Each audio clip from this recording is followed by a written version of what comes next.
ಟಾಟಾ ಸಂಸ್ಥೆಯ ಒಂದು ವೃತ್ತಿ ಆಹ್ವಾನ ಸೂಚನಾ ಫಲಕದಲ್ಲಿ ಹೀಗೆ ಬರೆದಿತ್ತು, ಹುಡುಗರಿಗೆ ಮಾತ್ರ ಎಂದು.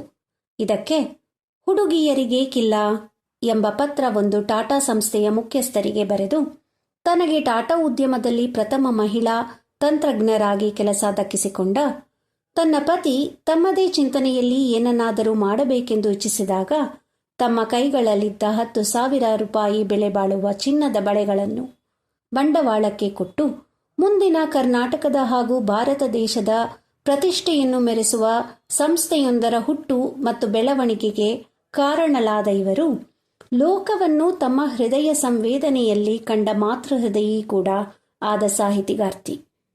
ಈ ವಿಶ್ಲೇಷಣೆಯಲ್ಲಿಯೇ ನಾವು ಉಲ್ಲೇಖಿಸಲಿರುವ ಲೇಖಕಿ ಯಾರೆಂದು ಊಹಿಸಿದ್ದರೆ ಆಶ್ಚರ್ಯವೇನಿಲ್ಲ ಬಿಡಿ.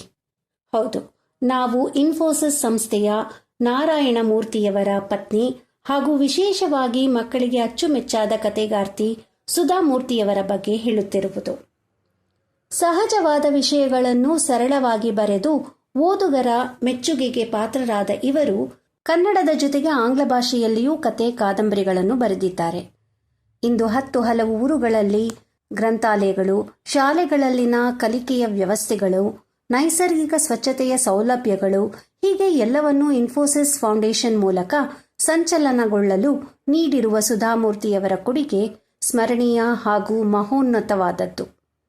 ಸುಧಾಮೂರ್ತಿ ಅವರ ಅಂಕಣಗಳನ್ನು, ಕತೆಗಳನ್ನು ಒಮ್ಮೊಮ್ಮೆಯೂ ಓದಿದಾಗಲೂ ಯಾವುದೋ ಸತ್ಯತೆಯ ಅನುಭವ, ಹೃದಯಸ್ಪರ್ಶಿ ಸಂವೇದನೆಗಳ ಬಳಿ ನಮಗರಿವಿಲ್ಲದಂತೆಯೇ ಕರೆದೊಯ್ಯುತ್ತದೆ. ಹೀಗಾಗಿ ಇವರ ಅಭಿಮಾನಿಗಳ ವ್ಯಾಪ್ತಿ ಅಬ್ದುಲ್ ಕಲಾಂ ಆಜಾದ್ ಅವರಿಂದ ಮೊದಲುಗೊಂಡು ಹಳ್ಳಿಯಲ್ಲಿ ಪತ್ರಿಕೆ ಹಿಡಿದು ಕುಳಿತ ರೈತನವರೆಗೂ ಎಲ್ಲರನ್ನೂ ಸಂವೇದಿಸುವಂತೆ ಮಾಡುತ್ತದೆ. ಸುಧಾಮೂರ್ತಿಯವರು ಬರೆದಿರುವ ಶಾಲಾ ಮಕ್ಕಳಿಗಾಗಿ computer, wise and otherwise, dollar ಸೊಸೆ, ಮಹಾಶ್ವೇತ, ಸ್ವೀಟ್ ಹಾಸ್ಪಿಟಾಲಿಟಿ ಮೊದಲಾದ ಕೃತಿಗಳು ಕನ್ನಡ ಹಾಗೂ ಆಂಗ್ಲ ಭಾಷೆಯಲ್ಲಿ ಪ್ರಕಟವಾಗಿದೆ. ಸುಧಾಮೂರ್ತಿಯವರು ಕೆಲವೊಂದು ಪ್ರವಾಸ ಕಥೆಗಳನ್ನು ಸಹ ಬರೆದಿದ್ದಾರೆ. ಇವರ ಬರವಣಿಗೆಗೆ, ಸಮಾಜ ಸೇವೆಗೆ ಮುಂತಾದ ಕಾರ್ಯಗಳಿಗೆ ಹಲವಾರು ಪ್ರಶಸ್ತಿಗಳು ಸಂದಿದ್ದು ಅದು ಪದ್ಮಶ್ರೀ, ಪದ್ಮಭೂಷಣ ಪ್ರಶಸ್ತಿಗಳವರೆಗೂ ವ್ಯಾಪ್ತಿಗೊಂಡಿದೆ.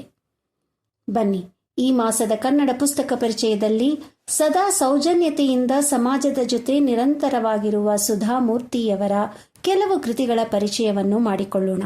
ಧನ್ಯವಾದಗಳು.